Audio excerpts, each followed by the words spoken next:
Hello, Wendell Brown here with Tragedy into Triumph. Americans have a big healthcare problem. Over 100 million Americans carry some form of medical debt while at the same time are overpaying for their health insurance costs. Christians don't have to buy in to a broken system because Christian Healthcare Ministries is there as a biblical alternative at half the cost of traditional insurance. You can enroll at any time, and you can find out more information at chmministries.org/triumph. That's chmministries.org/triumph.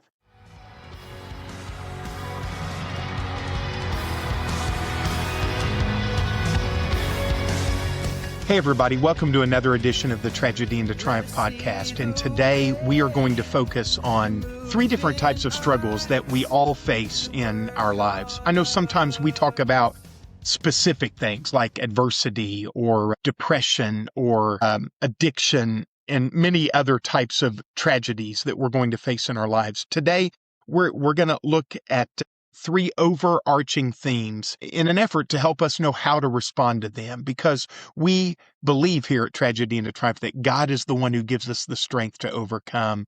But recognizing what happens in our lives gives us the ability to have the right posture, the right framework, the right heart as we seek to overcome the various struggles in our lives. I'd like to start today by telling you a story about a man that I have so much respect for. Al is his name, and Al grew up in a home that was anything but functional.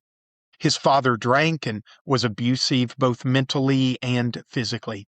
Can you imagine seeing your father pointing a gun at your mother and proclaiming that he was going to kill her? That was the world that this little boy found himself in when he was just 9 years old. Al did the only thing that a little boy of his age knew to do, and he ran 3 blocks over to get his grandmother and frantically told her what was happening in his home. The two of them rushed back only to hear the pop of a gun as they entered the house to try to discover that his father had shot and killed his mother. I was placed then under the care of his uncle, but that was not a stable environment either. His uncle possessed the same abusive nature that his father did. And when Al was 12, the uncle told him to get out of his house, and that's exactly what little 12-year-old Al did. He packed his clothes in 2 paper bags, and he set out on his own thinking, anywhere is better than where I am. At a young age, he learned what it was like to bounce from place to place, and he never knew the love and support and nurturing that should have been given to a young child who had endured so much trauma. He spent many nights all by himself alone. There were nights he would sleep in a junkyard. Other nights he would stay with friends. He turned himself into Child Protective Services only to run away 3 weeks later. And finally he was put into a boys' home only to have his aunt and uncle take him into their care again. And once again, he was physically abused by his uncle. In Al's own words, he said, "I wish they would have left me in the boys' home." By the age of 18, Al had experienced more heartbreak and loss and difficulty than most people do in a lifetime. Yet if you met Al today, you'd never know it. Today, he's a successful businessman. He has a beautiful family and is the proudest granddad you could ever meet. What brought this transformation to Al? How is it that he's able to not repeat the cycle of abuse and alcoholism that he knew?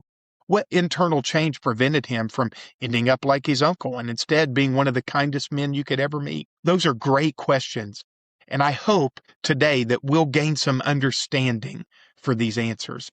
It's remarkable to consider how one individual could overcome such incomprehensible odds. Yet many people today, they struggle with circumstances that may not seem as large to the casual observer, but boy, for some of them, they are insurmountable. The struggle is literally real for everyone. Perhaps you have a story like Al's, or maybe your story is entirely different.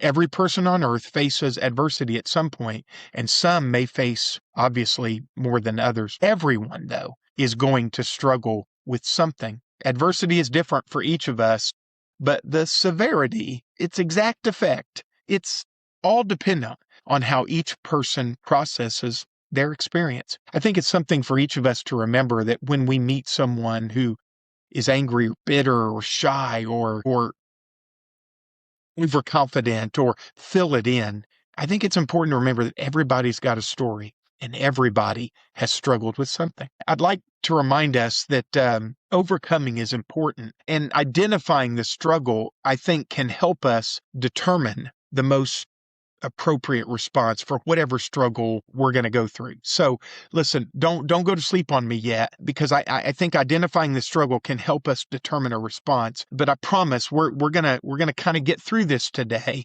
and I hope the journey will be worth it for you. So if I were to ask you, what is your struggle? People will respond with something like, well, I struggle with anxiety or depression, or I struggle with addiction, or I'm struggling in my marriage. Now, while each of these are certainly a struggle, I'd like for us today to simplify our thinking just a bit more by placing them into three different categories.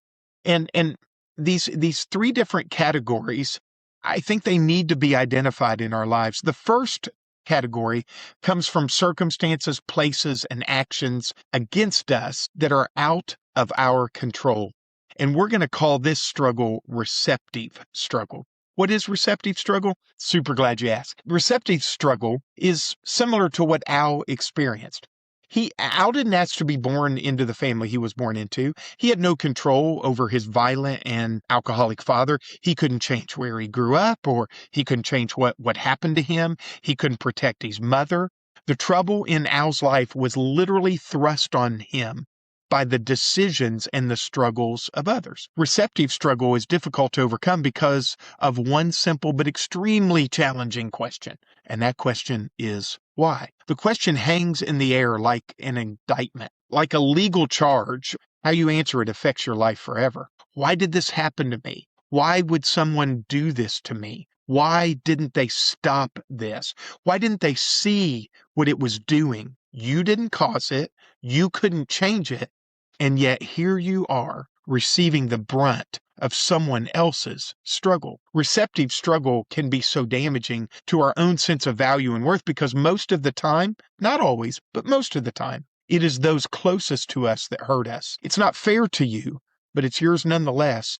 Their decisions have become such a barrier in your life that you wonder how you're even going to manage. There are all kinds of receptive struggles that people experience. And I'm sure many of you listening to this podcast today, you've experienced a number of them. There are people listening that have probably endured abuse, or they had a spouse that cheated on them, or they trusted someone with an investment only to have the person defraud them. It's feasible that life was going good for you until that moment that the person stabbed you in the back at work and took credit for your idea, or stole the promotion that was rightfully yours. This struggle is real. You were doing just fine until that person hurt you deeply.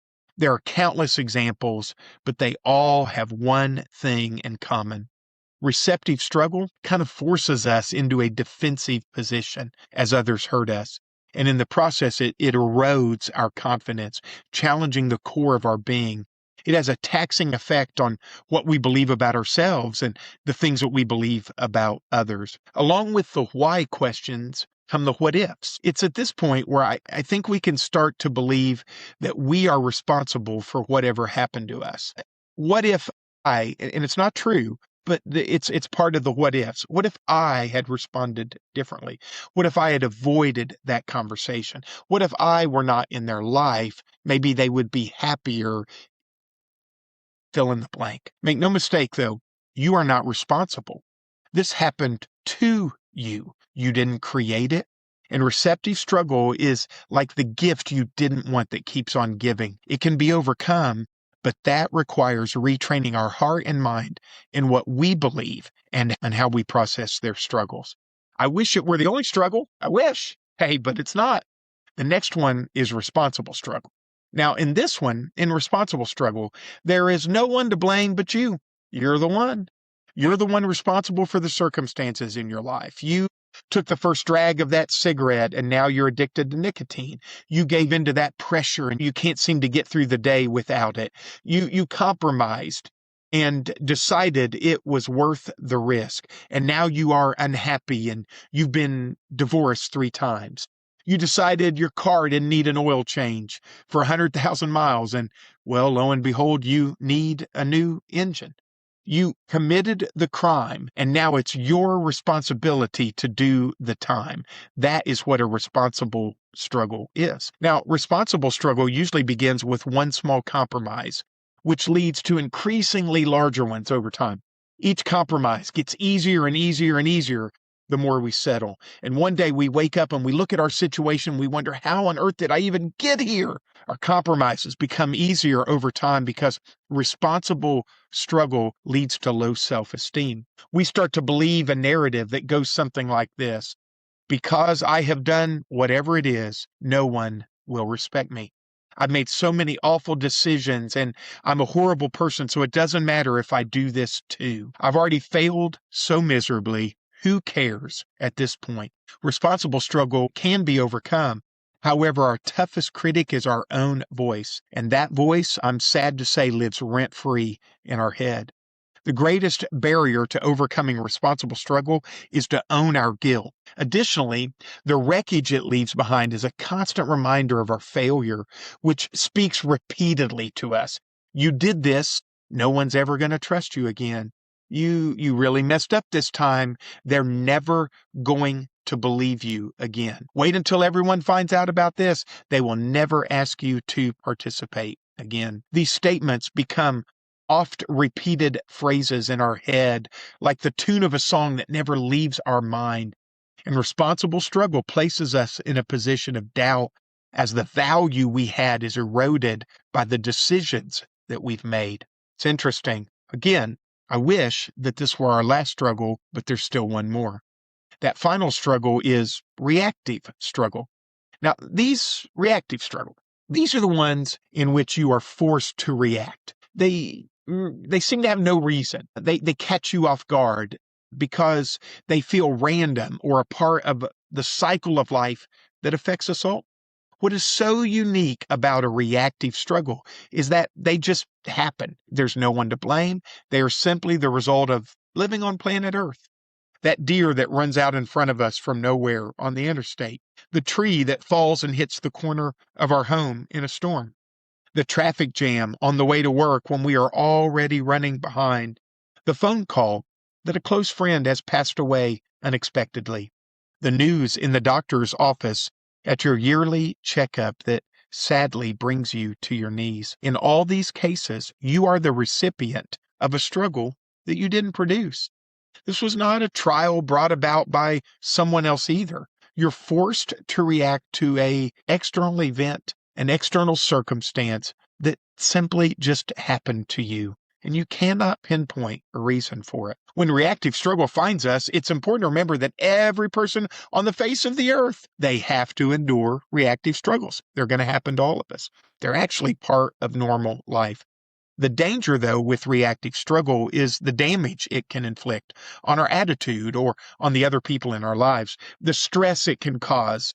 It can transform your life in a negative way, and suddenly you're interacting with those closest to you in frustration because of the circumstances that you're in. Often these struggles, they're a hindrance to joy in our lives. These troubles are one more item that we have to deal with. They're one more obstacle that we have to overcome. In dealing with reactive struggle, we can find ourselves withdrawing and stopping all other interactions. We put our interests on hold to deal with the moment. It's like the tyranny of the urgent, not realizing that life is so much more than our immediate struggles. Have you ever been so focused on the struggle that happened out of nowhere in your life that it stopped you from living? Life is more than those immediate struggles. So there you have it. Receptive struggle. There you have it. Responsible struggle. And there you have it. Reactive struggle. If you think about those struggles in your life, you could start to pinpoint, well, okay, I think that one is more receptive. I think that one I'm responsible for. I think that one I just simply reacted to something that happened in my life. Now, what makes receptive difficult is often there at the hands of others. What makes responsible struggle difficult is, well, they're at my own hands. And then what makes reactive struggles difficult is they seem to be at the hand of God. Why did this happen to me? Well, identifying the struggle is hugely important because it can change how we react in the moment. Recognizing the type of struggle also can provide the pathway for us to find our way through it successfully. The first step in discovering, conquering our problem is to determine its cause. If we determine the cause of the struggle, it positions us for success and gives us a starting point to begin so that God can begin his work in us and bring healing to us. Let me give us an example for each one. Let's go with first, receptive struggle. Maybe we could call this repeating the cycle. So what is the cause? Is it trauma in someone's life? Is it trauma in someone else's life? Is it their situation? Is it their background? Is it their history? Did this person have a bad day and they're taking it out on you? Are you the recipient of their ongoing fight with addiction? It's natural and normal that we receive from others because we were created for connection. We're supposed to interact with each other. The problem, though, comes when we repeat the cycle because we did not take the time to process the effects of those past hurts in our lives. What I mean? Living with the effects of another's struggle can teach us to follow the same pattern in our lives. That's how dysfunctional patterns get passed along to each generation.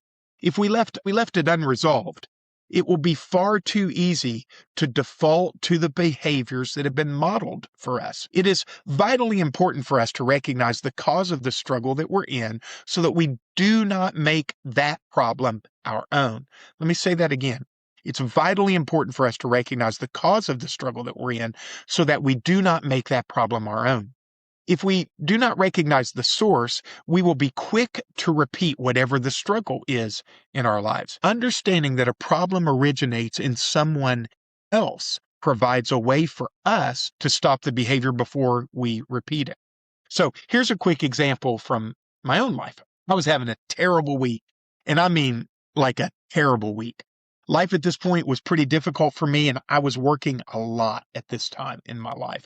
There had been one fire after another to put out as I worked with individuals of this organization that I was leading at the time. I came home for supper one night to find that my young children were fighting and they needed me to moderate. This was one of the worst moments I've ever had as a parent, by the way. I slammed my hand on the table at supper, and with a raised voice, I said this emphatically: I listen to everyone's problems all day long. The last thing I want to do is listen to your problems when I get home. Silence reigned in my house for a split second. No sooner did I get those words out of my mouth when I realized what I had said, and I asked my family to forgive me.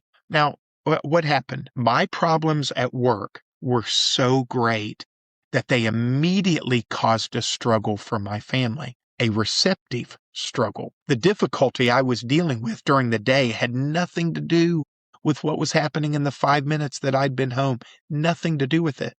It would have been easy for my wife to respond in anger at my outburst. It would have been easy to punish my children for doing nothing more than just being kids. And that, of course, would have caused greater issues for them later in their lives as their father took out his frustrations on them. That situation could have been much worse than it was. And believe me, it was terrible. It wasn't great.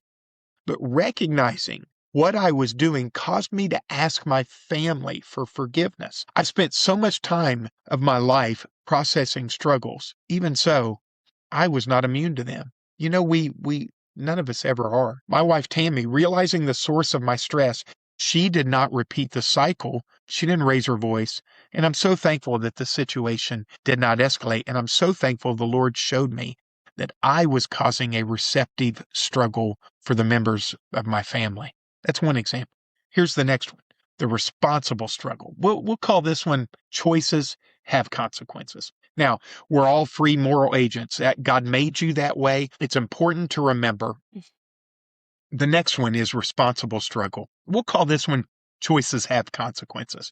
Now, we're all free moral agents. It's important to remember that God made us that way. We have choices. In this case, you have to ask yourself, who's to blame for this continual struggle in my life? And the finger of that hand points right back at you. You caused it, and you have no one else to blame. You have been given the gift of free will by God. Even though circumstances and events shape our lives and make us prone towards certain behaviors, we still make the choice. We must recognize this and then take responsibility for our actions, because negative cycles can be changed through our own grit and determination as we cry out to God in prayer for help. We do literally have the power to say no. We do have the ability to learn and change our behavior. We can best work through responsible struggle by making a different choice.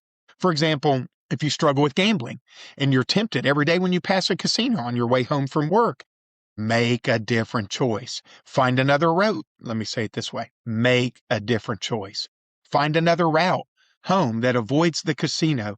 Your choice has power in helping you overcome obstacles. Once we admit that we're to blame, we make a firm commitment to change, and we begin to prevail over responsible struggle immediately.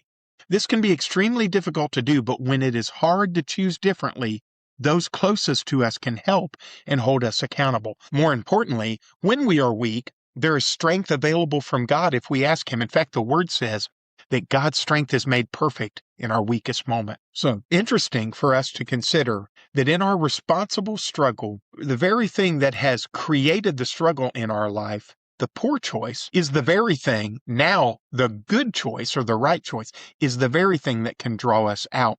And with God, He will give you the strength to choose the right path. The next one is the reactive struggle. This is the one that comes out of the blue. How did this happen? If you don't know, then you're experiencing a reactive struggle when there is seemingly no cause. You must recognize that so you can maintain control of your emotions. The surest way to overcome reactive struggle is to accept that bad things happen to good people all the time. If there's no one to blame, then our response must be to adapt and march on. Things happen as a result of living on planet Earth. We got to accept it. You may think that you've had your fair share of problems already. Listen, everybody has. You can let reactive struggle defeat you, or you can defeat it. It is that simple. I know that everyone is looking for reassurance, and I understand that everyone is trying to find the easiest and the best way to manage and maintain their comfort level. But a different approach is necessary if we're truly going to rise above this struggle. Consider this. Either we become comfortable with change, or we remain uncomfortable. Let me say that again. Either we become comfortable with change, or we remain uncomfortable. Not one thing in your life is going to stay the same, ever. Time, circumstances, people, they're constantly changing. The moment we accept that life doesn't stay the same is the moment we start appreciating the present. When we appreciate the present, we become expectant and grateful for the way things are instead of trying to make every moment the same. When we accept change as a constant, we can begin to find comfort even in the midst of the greatest turmoil. Accept that things are going to change, and you just might find the comfort and the peace needed to overcome reactive struggle. The best way to illustrate this point is to experience it.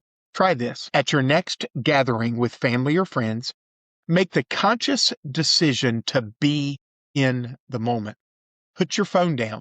Put away other distractions and focus on your company. Live in the moment. Recognize that this moment will never be repeated. It's fleeting, so savor it, enjoy it, and you will find that you will begin to appreciate all of your moments far more than you ever did before. This will actually increase your joy overall. A similar course helps us when times are difficult. Remember and recognize that this moment will also never be repeated. As bad as it is, it's not going to be repeated. Be intentional and be thankful that tomorrow is a different day. That whatever you're reacting to, whatever the struggle is in the moment, it will not last forever. When we become comfortable with change, it actually allows us to find contentment in the moment. Overcoming any type of struggle starts with identifying which one it is.